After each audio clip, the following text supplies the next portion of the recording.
Welcome, organics and synthetics, to Coffee Effect, a podcast about Mass Effect. I'm Sisona. And I'm Chaniborg. And today we're going to get ready for N7 Day, which is in about a week. So super excited about that.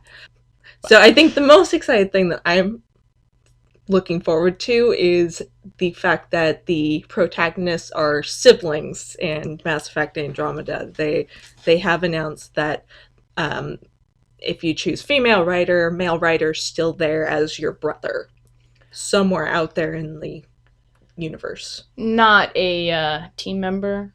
We don't know. I think that would be really cool to see, like, a very similar to the Inquisition, like, team member, sibling. Dragon Age 2, you mean? Yes, that's Dragon Age 2. Yeah. I pay attention. You only played the games because I made you.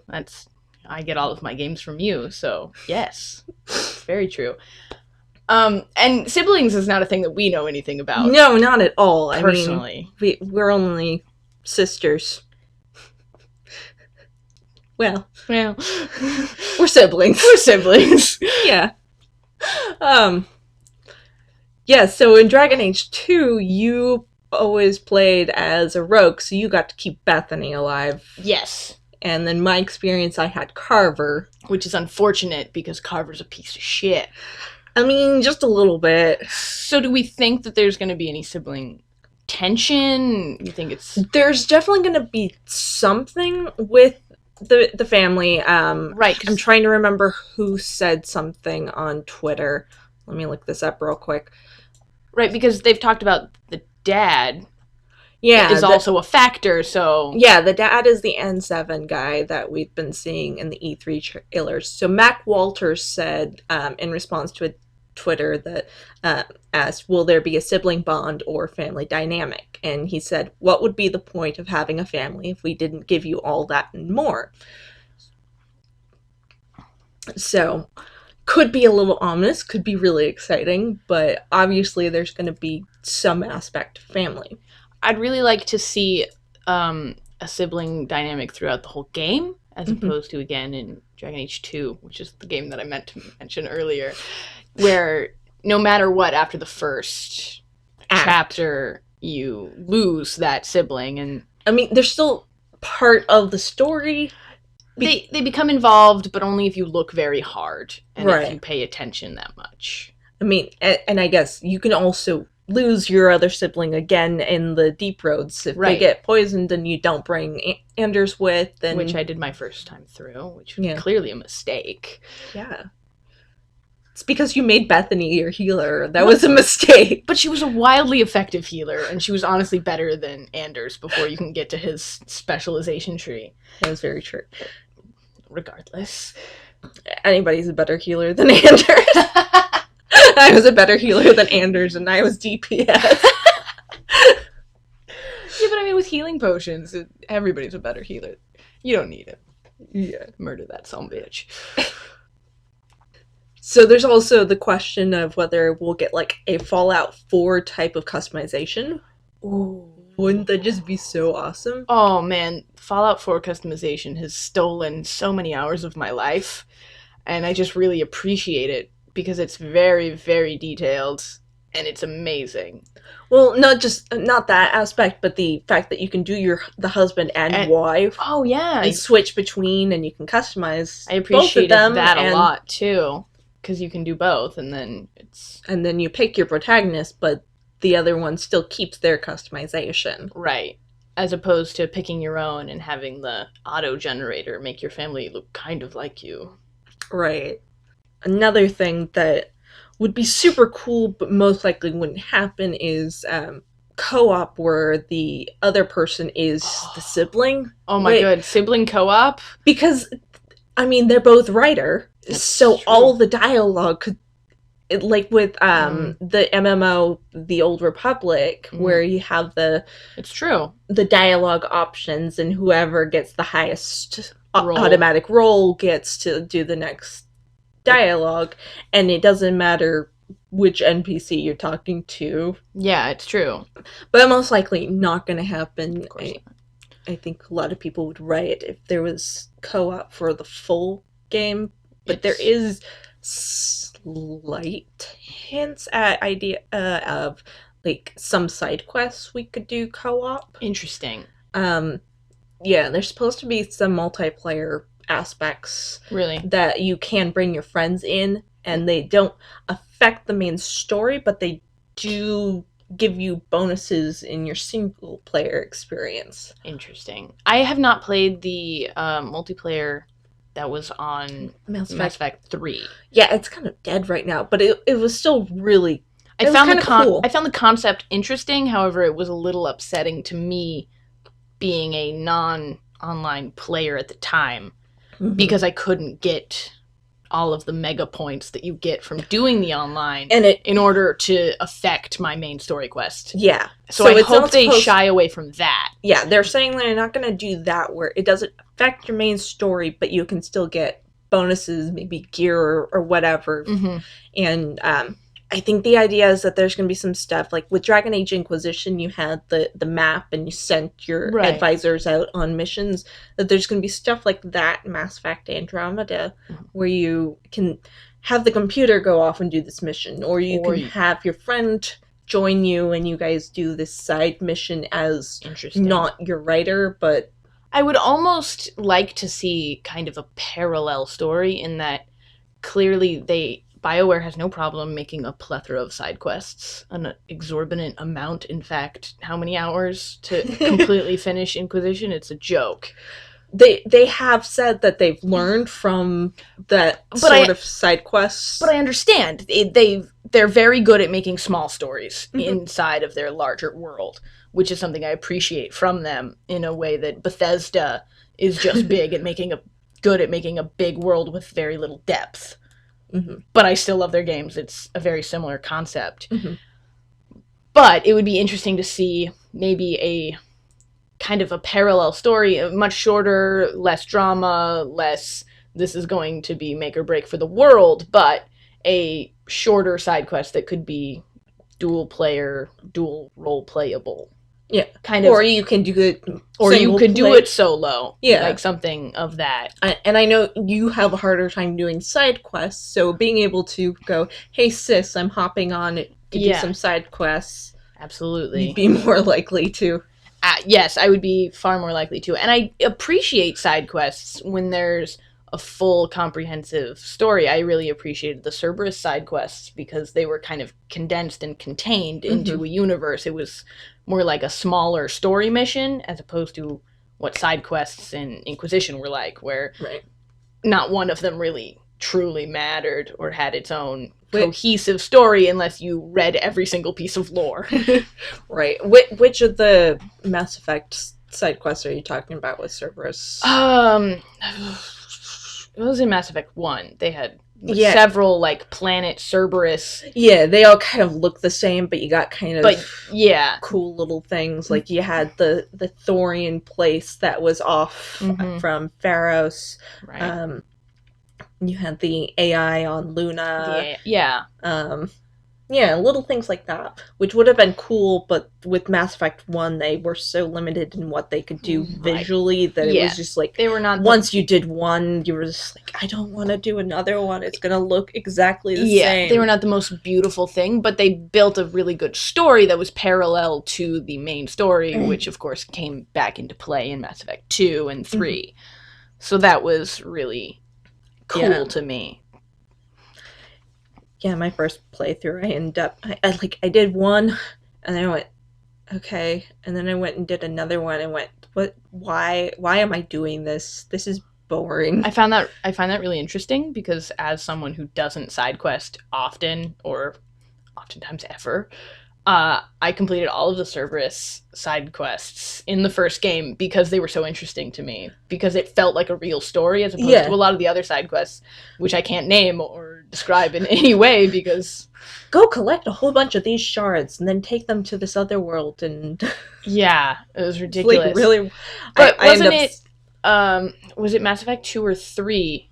No, it's Mass Effect 2 where you can... One of the side quests is going back to the crashed Normandy, right? That was DLC, but it's a side quest that I really enjoy doing, and I do it every time, even though nothing happens. Yeah. You don't actually fight anything. You don't run ever. I think you get in a car once.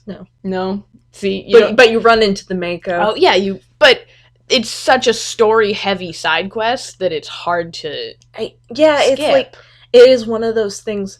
I don't think it would matter much to anybody who hadn't played Mass Effect 1. Right, which I understand. You kind of have to bring your own story into it. It's true. But it has all the elements there to make you go, remember when you did this? Mm-hmm. Remember when this happened in Mass Effect 1? Remember that Preston was kind of a dick, and now he's just slightly less of a Presley. dick. Presley? It was Presley. Why have I always said Preston? I have no idea. Is he an ensign? Or like a captain? But no, Presley was a xenophobic dickbag, and then he became really cool. It was like, oh. Yeah, I always appreciated that. Yeah. It was kind of a little teary-eyed when you find his little data pad on the planet, and you're like, oh. But I like that he stops being a racist piece of shit, regardless of whether you go Renegade or Paragon in the first one. Yeah. That it doesn't matter. And I went Renegade my first way through, and if anyone knows, like, if you play Renegade, you get a little bit racist, which is uncomfortable for me, because I am not racist, but I am an asshole. So when I am type playing myself, it's very hard to play Renegade. I end up going, like, Renegade for the beginning, and then adding in some Paragon near the end. I get enough Renegade points that I can do my whole hokey pokey whatever magic Jedi mind trick thing on people, but it is difficult to be full Renegade. I agree. Speaking of moral choices, like, that was one of the reasons why I picked Mass Effect for you. I think you had just finished, was it Infamous?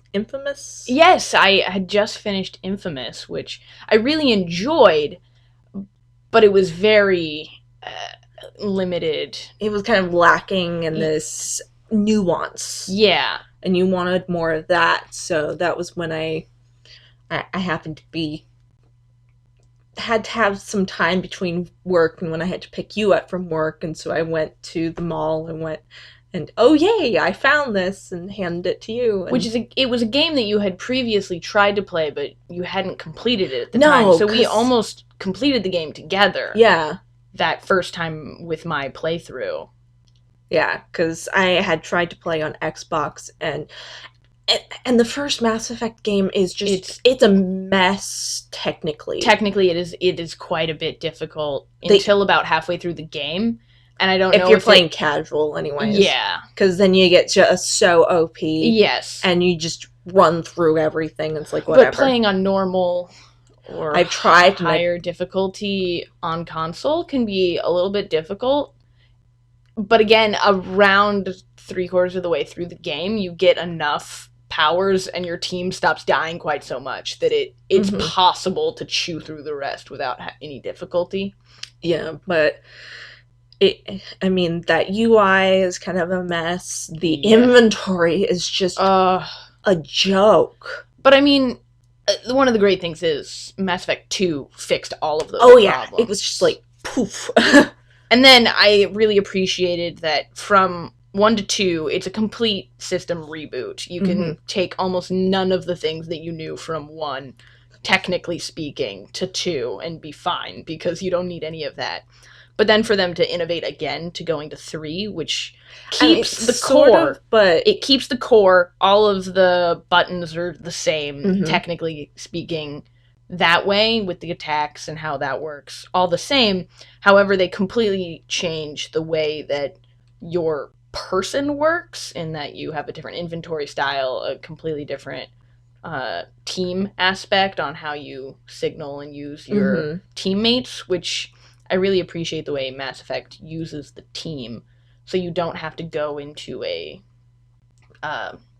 separate window and then choose your stuff and then unpause. And you don't have to write very long tactics, which I hate going into tactics menus and having to for like Dragon Age to map out all of that just to get my team to work the way I want them to. Yeah.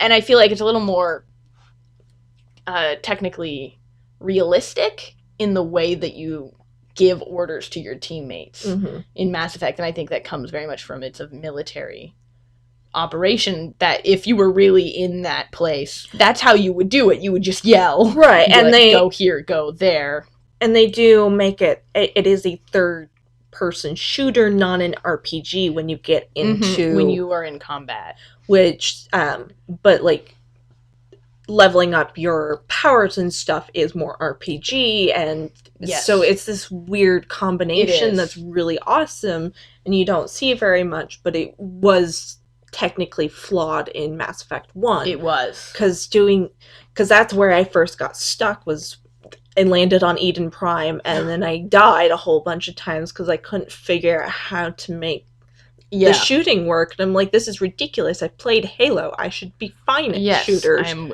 good at killing. And I've also done video game worlds. I've also done RPGs like Knights of the Old Republic. Why is this not meshing? Right. Yeah, and it's because the game just didn't mesh them together. They really hadn't quite combined the RPG with the, and they did kind of lower the RPG aspect of the fighting for Mass Effect 2, and then brought it kind of up again in Mass Effect 3. Right. So the question is how much of that innovation goes into Mass Effect Andromeda. Right. Because now we have a jetpack, so verticality is a thing. Oh, that's so great, because you know me, and I always work in the 3 dimensions. Yeah. And even in Mass Effect 1, where the fighting was difficult and it was hard. Even there was like no cover system. There's a terrible cover system. There was one. It just sucked. Even then, I always had a tendency to fight for the higher ground and use verticality even then. So to see that, I come from playing Assassin's Creed quite a bit, which technically is a beautiful game, and it did a lot of innovative stuff for the entire genre of video games. It just hasn't changed much since. It has not. No. I still, to this day, prefer Assassin's Creed 1 to any other Assassin's Creed, because it is the pinnacle of Assassin's Creed. It's just about which story you play. So it'll be interesting to see that verticality come into play and how they intend on using it. There's only so many buttons for console, and I understand that PC gamers don't have this problem as much as console gamers do, because we're still going to probably be limited in the amount of actions they'll give us because of console. They are building it just as much for console as they are for PC. So the number of buttons that you have really limits how many buttons you can give to any specific new action. I mean, it may be like Dragon Age Inquisition, where jump is going to be your action button as well. Yeah. So, yeah. And then they're saying that morality, get back to that topic, morality in Mass Effect Andromeda, they're getting rid of Paragon Renegade. Entirely? Yeah, so that's not the system we'll be using. Interesting. They kind of are hinting that there's going to be more gray areas in that. I would like to see almost a Dungeons and Dragons kind of chaotic, lawful type scale to go with your good evil scale. That would be really awesome. It would be interesting to see that, because you could do actions that would make you a lawful douchebag, or you could be a chaotic good guy, which could really give you a interesting character choice, a lot more gray areas, but they can still use a point-based system, because any choice you make will affect either or both. Like, you could choose to abandon a ship, and you can either make it because you're just being a dickbag to the people that you're abandoning, or it's because, no, I have to take care of these people, I don't have enough resources to help both. Right. And so you get more of that gray area, whereas with the Paragon Renegade system, it was, you either got the choice to help them or not. Right. And And sometimes not helping a person can, although it immediately looks as though it's the wrong choice or the rude choice or the renegade choice, but really, oftentimes in the real world, choosing not to help someone can be the right choice. It can be the right. good thing to do. Like, one of my main things that I hate about trying to do Renegade in Mass Effect 1 is when you're on Vermeer, and there's all sorts of stuff that you can do going up to the base that will help the squad that you put your other team member on with the Solarians and Oh, Kirrahe. yeah. And if you don't do them, Mhm. Kirrahe dies. Right. And that just messes up all this stuff that's available in Mass Effect 2 and 3 with Kirrahe. Right. And that always bothered me. Like, even as a renegade, why would you would not do these things that are on your way? Yeah, even as a renegade, you would want to protect your assets, but you would protect them for you, not necessarily because you're 'cause altruistic. You're not doing those things to be nice. You're doing those things because they're effective and they're a long-term strategy for winning. Yeah, so things like that always bothered me about going renegade, because I always felt like these options for later on in the game were being taken away from me. It's true. And in the same way with the Rachni Queen, Mm-hmm. if you choose to save the Rachni Queen, which I do every time, Mm-hmm. regardless of what my choices are, I choose to save the Rachni Queen. But if you choose to do that, you can do it in a selfish way. Yeah. I do it because I want the most powerful being in the universe to owe me one. Right? Which is the most renegade thing you could possibly say. But you get Paragon points for that because you're being nice and letting it live. Yeah. So that's one of the reasons why I usually, even when I'm doing my renegade runs, I get a lot of Paragon points, because I want to have these more options. And then there's stuff like with Rex, where whether you go Paragon or Renegade, you always keep him alive. It's true. And it's the neutral option that kills him. Yeah, absolutely. And that always felt weird too when you got options like that, where it's like, didn't matter if you went Paragon or Renegade, you got the same option in the end. Yeah, absolutely. And it's like, why am I doing different choices just to get the same result? To get the same result, yeah. And that's, I think, my biggest problem currently with any of your choice-based games is at the end of the day, it doesn't really matter what choices you make. And I understand that, of course, on a game-based system, there's a beginning and an end, and either way, you're going to get to the end. But with Mass Effect 3, which was supposed to be the end of an epic trilogy with this culminating, I don't know, disaster imminent, like, I really expected all of my choices to add up to how the end would happen. But at the end of the day, it doesn't matter how many points you have in whichever scale, you stand in that room and you pick one of three options. Yeah. Well, 4 if you decide to shoot the Star Child. That's fair. But, I mean... But that was an addition. Still, at the end of the day, you stand in that room, and it doesn't matter which of those options you pick, even. Yeah. Because the end of the game is still basically the same. And that's always a little disappointing, because I was hoping to have genuine build-up. Yeah. Genuine problems making a decision, or having all of my past decisions make that decision for me. Yeah. Which would have been really interesting, in a way that you can't get to the end and make a choice because you've already made all of your choices and they added up for you. That would be kind of interesting. I mean, I think people would still complain because, again, it's just a different color on the endings. It doesn't really change anything. But if you suddenly went, nope, controller's out of your hands, you've already made your decisions. And that would be such Guess what? Live with it. And that would be such a great reveal, especially, I don't know, I always like to play my first playthrough of a game completely dark, in that I don't talk to anyone that has played ahead of me. I don't talk to anyone. I don't go to the internet. I don't look at all of the possible options. I don't look at which choices are going to kill who on my first playthrough ever, because I really want to find that out for myself, just to kind of see, like, how I roll the dice. And that I feel like a lot of people play their games similarly on their first playthrough at the very least, especially with games with a lot of replay value. There's no point in not doing that. So I feel like that would be such a great reveal to get to the end where you know there's going to be a choice because that's what BioWare does at the end. There's always a, well, who you gonna kill, or what's your end result, and to have it set up like you would have to make a choice and then lose that option. Mm-hmm. It's like, and you can even have it kind of tally up, well, you did this and this and this, and right, yeah, this is the end result because you did those. Because you did those things. So moving on to Andromeda, which is going to ignore the ending of Mass Effect 3. Interesting choice. I mean, I can understand them trying to distance themselves from that. There's a lot of Heat. PR nightmare around that. So the reigning theory is that we leave before the end of Mass Effect 3 to go to Andromeda.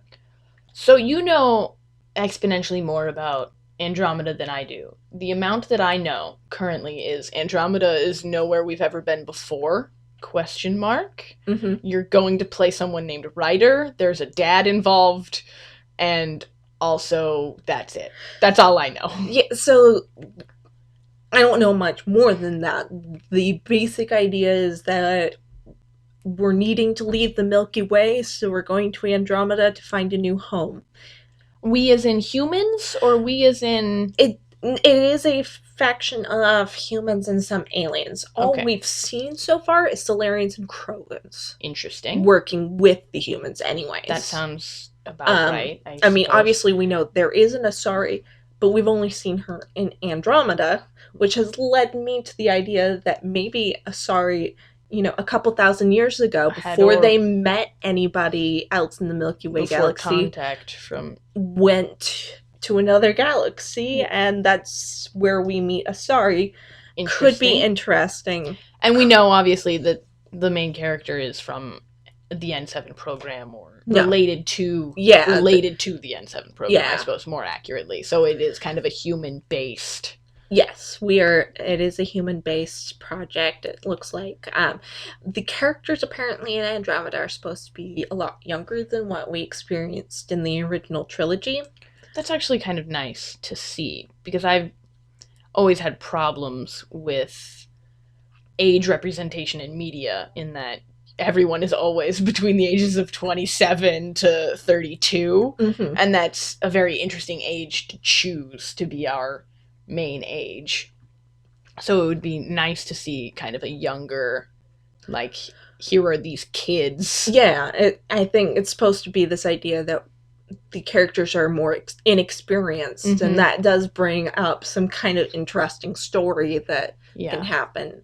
Another thing we know, we're only going to be in one cluster in Andromeda, but Andromeda is huge. Right. It's like, I think it's 100 times larger than the Milky Way galaxy. It's massive, so it makes sense to stick to one cluster. Right.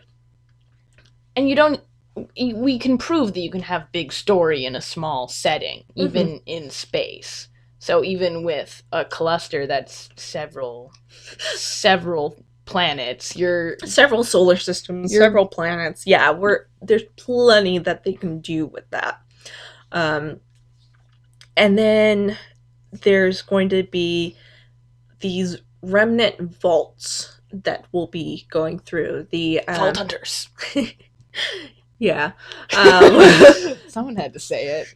The latest gameplay that we saw was in one of those remnant vaults. Was that the one that you showed me? Yeah. You sent me the link to that. Yeah. Okay.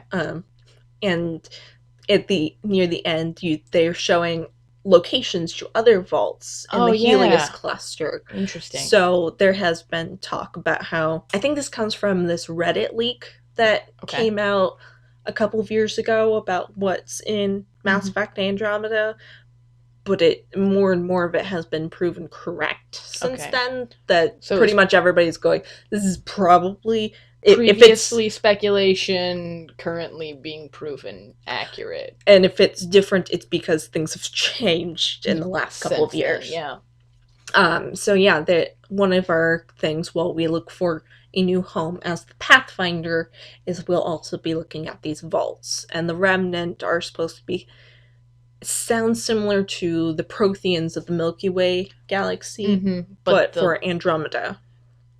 Yeah, so do we know anything about how the Reapers are in relation to the Andromeda galaxy? Do we know? We have heard nothing about Reapers, and I'm going to assume that means no Reapers. No Reapers. Okay. I think Reapers were a Milky Way galaxy problem. Got it. And I would prefer not to have... No, and I would appreciate that, but it's hard to suddenly move on in a large story, a large world like this without, at the very least, talking about a large, over-encompassing universal threat that was created so heavily for the first trilogy. Mm-hmm. But I think a lot of what they're trying to do with Mass Effect Andromeda is find a new audience. So they have to kind of start over. Clean slate. They can get that new audience, and then people like us will come in because it's still got that Mass Effect feel, even if it's not a continuation of what we did. Which I'm all right with, and especially since it sounds like the story will be parallel to timeline-wise, although not parallel. I mean, we leave possibly before the end of Mass Effect 3, but that takes hundreds of years travel. So it looks like from one of the trailers that we're put into stasis. Interesting. And then we wake up when we get to Andromeda. And I suppose in Andromeda they're probably hiding this information relatively well, but they are giving themselves an opportunity to create new alien life and new social structures that they couldn't play with previously because they had a very limited universe to work in. Yeah. They created the Asari and the all Solarians. of the Solarians and all of those. Turians.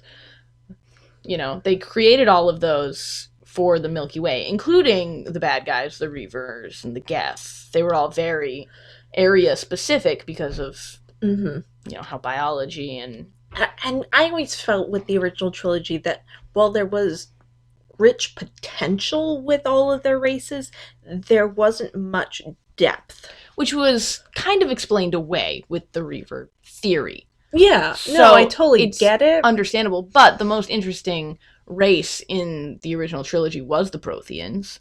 And I never got the DLC where you actually got to have a Prothean on your team, which wasn't very interesting. Upsetting, but I always found the Protheans the most interesting because of all of the rich, story that they had to them.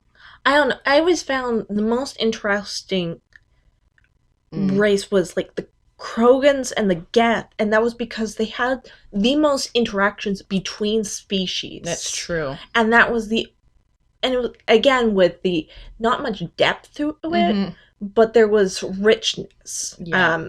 Where Dragon Age has a lot of depth to their story, where you find out there was this story, but you find out this part of it's false, and you have to completely rearrange your religion and stuff to fit the new facts. Right. Whereas when you look at Mass Effect stuff, there's not much of that. What they say happened in history is pretty much what happened. It's just different point of views. With the Krogan rebellion, you have the Krogans going, but we have a whole bunch of people, and we're a warring species. Of course we were going to expand like that. Right. And the Turians going, well, you were a good foe, but we totally beat your asses. Right. And then you have the Solarians that were going, nope, this was kind of our fault, but this shouldn't have happened, and we're really proud of the fact that we stopped you. Right. And we can't ever let that happen again. Whereas for me, the race that I found the most interesting was the Quarians, because they had less interaction with the other species, and they really did develop on their own and to be self-sufficient, and they have such a deep backstory. And so clearly I respond more to depth than richness, I suppose. because the Quarians have this, we had a home planet and then it got taken away and it's our fault and we know that we created the Geth. It was a very interesting. And that was another one that I found really interesting was the Quarians and Geth, whereas the Asari and the Turians just were boring to me because they were just so... They developed very similarly to humankind we assume that humans have the same history that we have, minus the fact that they went to space and discovered alien life. But it was just like, so what you saw is what you got, and I preferred to have more than that.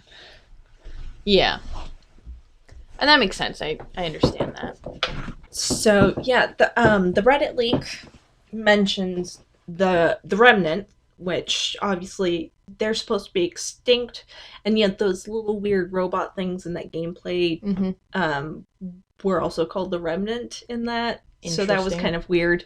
And then the Reddit leak also mentioned, I think they're called the Ket, which are somebody that we're fighting against when we get there, because they're like, you wait, need a villain. This is our home. Why are you here? Have we heard anything about how or if there will be AI involved at all? Because I think, personally, I can speak for both of us and say that Edie is one of my favorite characters, and I know she's one of yours. And I feel like that's the story element that they need to bring over from the Milky Way, is this idea of, do we create AI? I think that's a good, strong theme and story element that carries over without having to carry over the specific details from the Milky Way. Right, because in the Milky Way they had the Geth, and that was kind of their AI dilemma. Was the Geth. How do we treat them? What do we do with them? Are they even an AI? And the Reapers were. Yeah, so you could bring in that story idea, that conflict idea into Andromeda.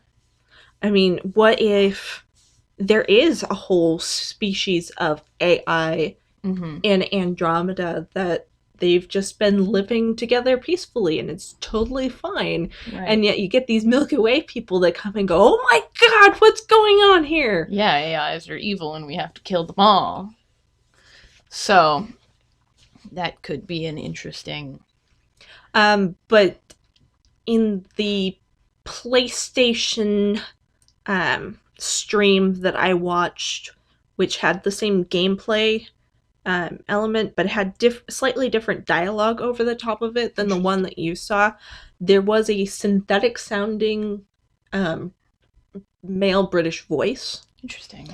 And there was a leak from somebody who may not be reputable, it's hard to tell, that says there will be a synthetic, quite like Edie in Andromeda. Or even not necessarily do I need an AI, but as my name might warrant, I clearly have always been interested in cyborgs, and I think it would be interesting to really delve into that, because in Mass Effect 2, technically speaking, I would like to argue that you are a android or a cyborg, because of the way they put you back together. The Star Child does say, if you choose the destroy option, you're mostly made out of tech. Yeah. This kills you too. I mean, obviously it kills you because you disintegrate to do it, but people like you were gone. Right. And they haven't really touched on that at all, even though they've been so intense on the AI concept and the whole what is a robot and what is real with the whole Legion incident. It would be very interesting to see a genuine cyborg type character or an android, which is different than an AI necessarily. Yeah. That would definitely be interesting. And again, there could be like a whole species there in Andromeda that's doing that. Right. There's just so many possibilities, and obviously we don't know anything yet because N7 Day has yet to happen.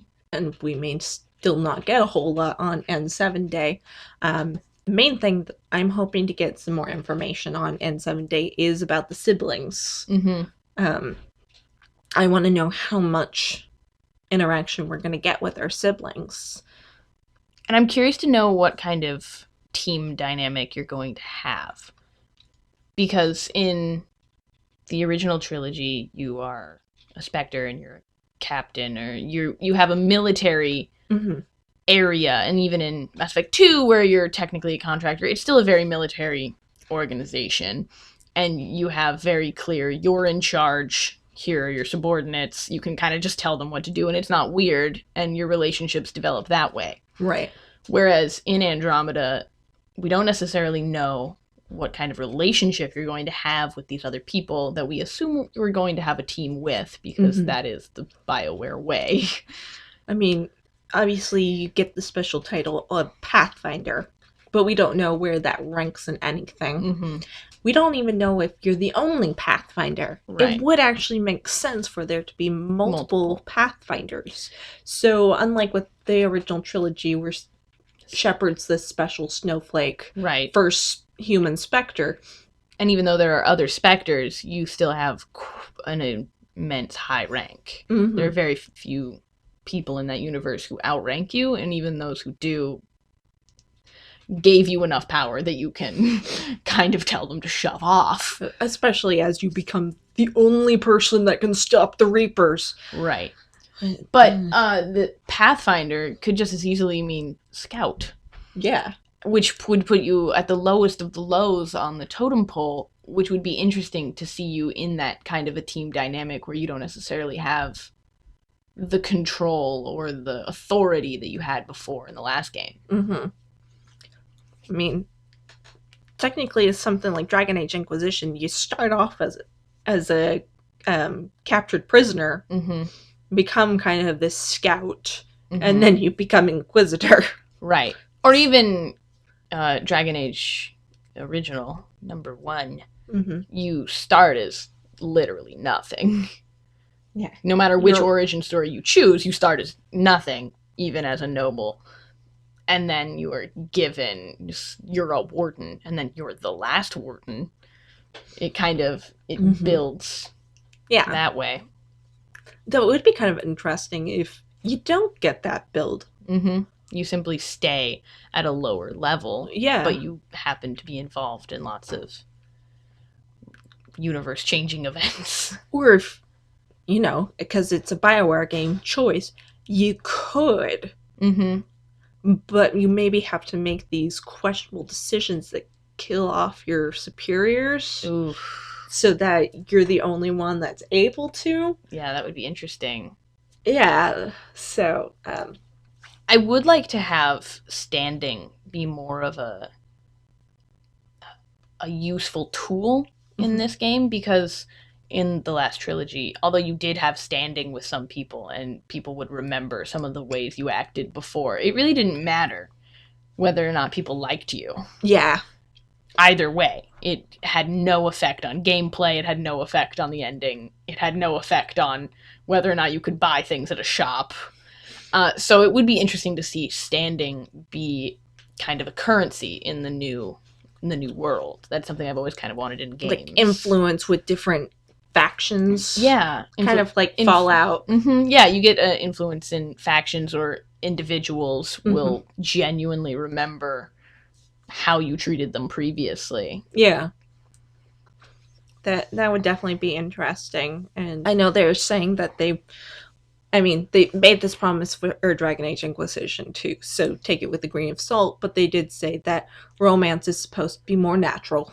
See, I'm not really sure how I feel about the more, quote, I'm making air quotes, you can't see it, but they're more natural romance, because I do genuinely appreciate you can choose anyone as long as you make the right moves and you react appropriately. I'm not saying they're not doing that. Right, which I appreciated that in Dragon Age 2 was like that.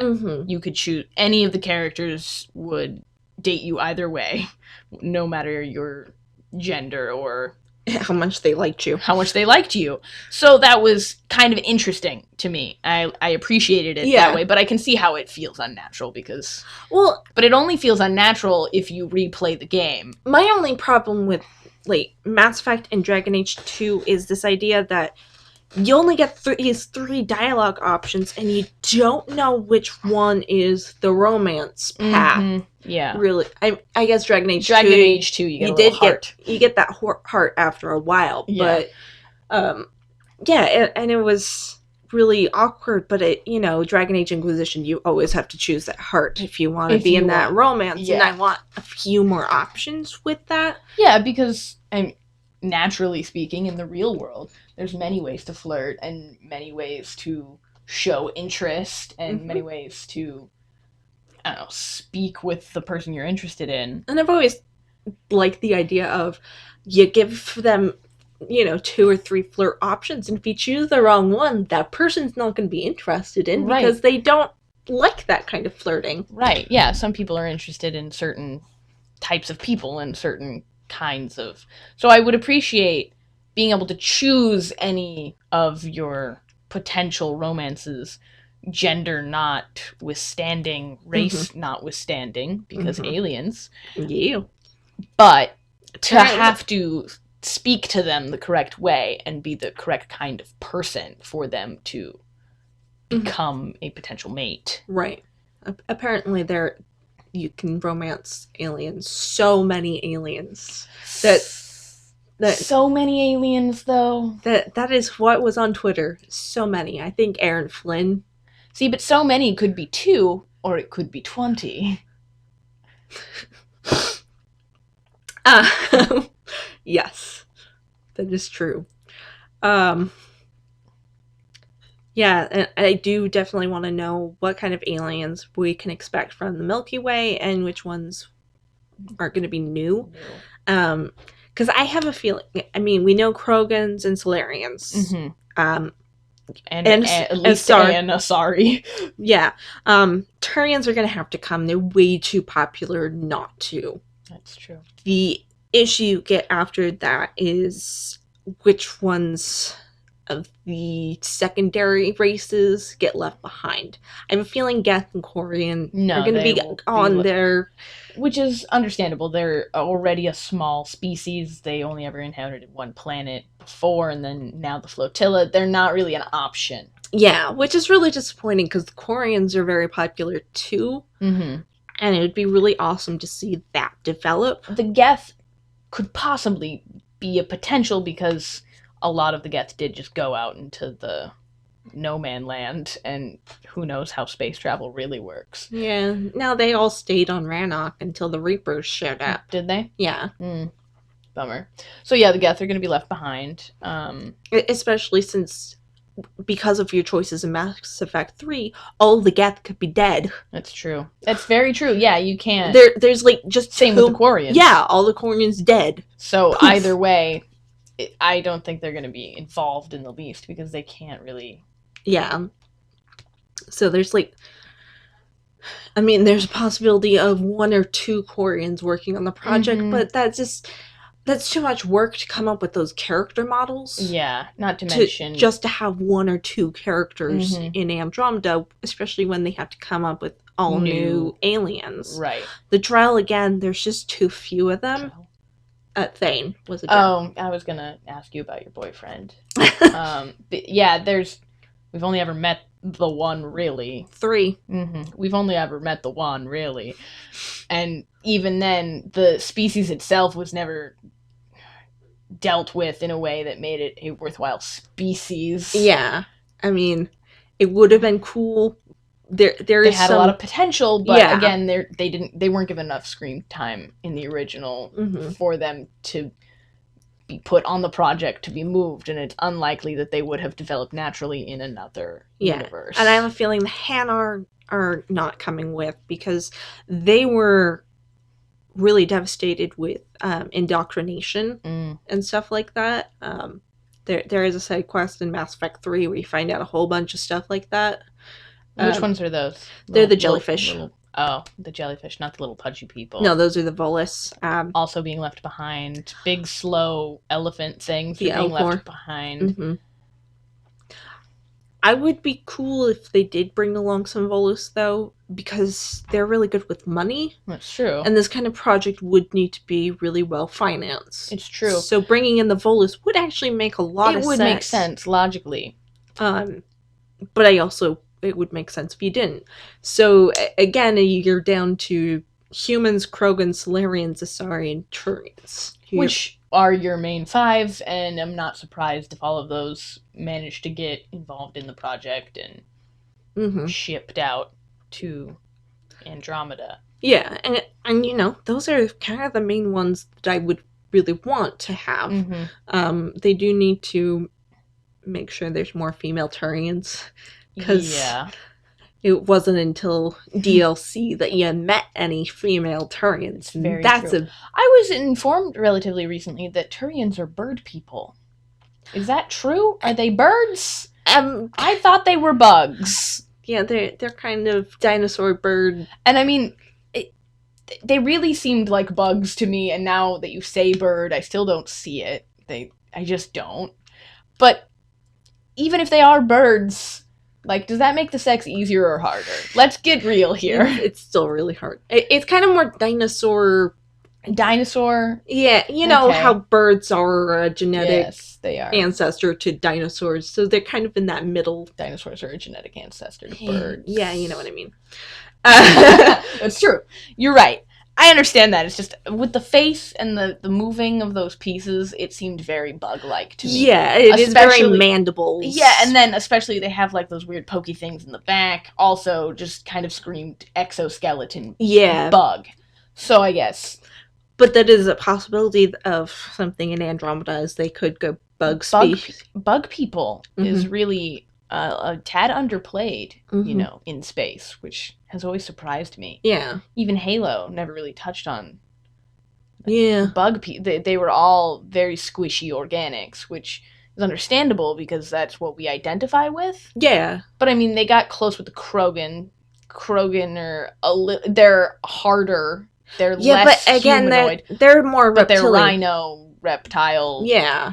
They're not a different type of organic, and I would like to see bugs or, I don't know, something a little, even actual bird people, like something a little less or humanoid. If the technology's there, something fuzzy. That's true. Hair. They've gotten really good at hair. Thank Tangled for that. And the fact that they had to create 1,000 engines to create hair. But now hair is much, much better in video games, and we appreciate it. Yeah. So insects and fuzzy would be interesting.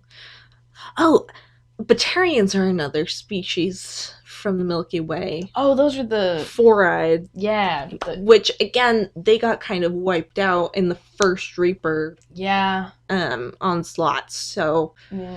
And they and humans just don't get along. Yeah, and they are really forgettable. I think they won't bring anything that's really forgettable. Yeah. So, what else are you wanting to see for N7 Day? What do I want to see from N7 Day? Honestly, you're asking the wrong person because I don't really like spoilers. Like I said before, when I play my first playthrough, I play it in the dark. And so as far as N7 Day, like what I need to know is like when I'll get the game would be nice. Like hard launch date would be what I want most out of N7 Day. Well, assuming like you didn't ever play Mass Effect Trilogy, what would make you want to buy this game? Okay, that's fair. I guess for me, always when I'm looking at new games, kind of interesting way I go about it is I kind of need to know what the world is and how I will be moving in that world. Because again, I came from an Assassin's Creed Skyrim background. So you would want to know about the Andromeda Initiative, the Pathfinders. Yeah. What does that all mean? Yeah, I want to know what that means. I don't need anything about the character I would be playing. I don't need anything about the people I would be meeting. I just want to know, give me the 30-second Star Trek, boldly go where nobody's gone before. I need to know that. I need to know what the goal of the project is, whether or not that's what you end up doing. Yeah, so In the same way the intro of Borderlands doesn't tell you anything about you, doesn't tell you anything about the world even necessarily. They're just like, but dude vaults, so they're cool. yep. That's a thing. Yeah, so and yeah, I wouldn't mind if they did keep some of like the aliens that you might meet secret so that you do get that shock factor when you run into them. Go, whoa, insect people. There's actually insect people. And especially since you're on an expedition type, Yeah, they're giving you that. A lot of the gameplay seems to be about discovery Mm-hmm. and exploration, so you'd want to keep some of that hidden so that we can explore and discover. Yeah, make it new the first time for everyone would be beautiful. Yes. Also costumes. I just really I would like to know like what I look like. There's apparently supposed to be a lot of customization. Oh, because one of my favorite things about the Dragon Age games 2 and 3 specifically is how customizable your armor was. Mm-hmm. But in 3 it kind of got lacking because you had to do what was best for your stats. But they did kind of fix that a little bit with Dragon Age Inquisition, where they had this tinting station. Yeah. So you made the armor, and then you could make it whatever color you wanted. Right. That was nice. And you can always make armor in Inquisition that's the shape that you want. Mm-hmm. So that was kind of nice. It would be really awesome if, while I don't think a full, you can change entire face what you look like in once you start the game, but you can at least go, I feel like having a haircut. Yeah, I think the haircut was really underused, and it's such a funny thing coming from like older RPGs where the haircut station is like the only thing that exists. Yeah. And you can always get a haircut and change things and change your clothes. And it's funny that got kind of lost when you moved to these next gen consoles with RPGs, and suddenly it's like, oh, you better pick what you like. Yeah. Because it's there forever. Well, maybe if you gave me some good lighting while I'm making my face. That was the thing about Fallout 4 that I appreciated. The lighting was very well done. It's the same lighting that you are in the entire game, and the face you make is the face that it looks like. Yeah. I know, like, I had to start over on Mass Effect 1 so many times because I'd get to that scene where it reveals Shepard's face and I'm like, oh my god, my cheekbones are too huge, or why did I pick that nose, or I have a jutting bottom lip. Yes, they need to give you a little more movement in the character, and again, that's a great thing about the Fallout 4 customization, is that you're talking during the customization, your character, so it shows you how your mouth moves, which is a thing that I had a problem with previous games, in that your mouth doesn't move during the scene where you create your character, and then you create your character and your mouth you could have a tooth problem because of how you made your chin and your cheekbones go together, and you only see it once you start talking. Yeah. And that's the thing that you see the most during the game. More than the back of your head, you see your face talking, because it's a very speech-based, turn-by-turn game. Yeah. And we need more hair options. Like, there were so many bald or really, really short hair shaved down in Dragon Age Inquisition. That was just, no, please. Yeah, and the problem with the previous Shepard being it was a military person, so you only got military hair options. That didn't bother me quite as much as Dragon Age Inquisition. Really? Yeah. Like, I would have preferred just a slight difference in, like, the buns. Like, you could have bangs with one, or have it more off to the side. Just options like that, instead of, here's 5 different buns that are right on the back of your head. I would appreciate universal hair options for either male or female. I mean, the man bun's a thing, so it's very popular now. I think we've gotten to a place where male hairstyles are very slowly becoming appropriate for women, and women hairstyles are becoming appropriate for men because honestly, who gives a shit? But we should get to a point in our video games where we can pick any hair for any character. Yeah. Alrighty, so any last thoughts before N7 Day hits us next week? Kind of curious to know what kind of guns they'll have, whether or not they'll be the same.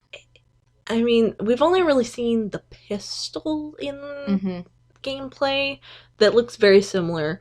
But yeah, it is a matter of whether or not we're still doing the heat sink ammo idea, or if we're going to be running into guns where we have to pick up ammo, and it's got to be the specific type of ammo for that gun, because Andromeda has probably developed different technology, different guns. Exactly. And it's gonna not make so much sense for your enemies to drop the exact heat sinks that you need. Where Milky Way Galaxy, it totally made sense. Everybody was using the same tech style of guns. Especially since it was all based off of the Reaper tech. Yeah. So that would be interesting. But it also would make sense if they just kind of went, I mean, this is gameplay magic. Yep. Gameplay magic. It all works together. It's fine. It's fine, probably. Alrighty, well, that was the first episode of Coffee Effect. We are recording our next episode Tuesday night, because that's the first day we can meet after N7 Day. If I work really, really hard, that may be up Wednesday. We'll see. Looking forward to it. Alright. And we will see you next time, but not literally, because this is a recording. It is a podcast.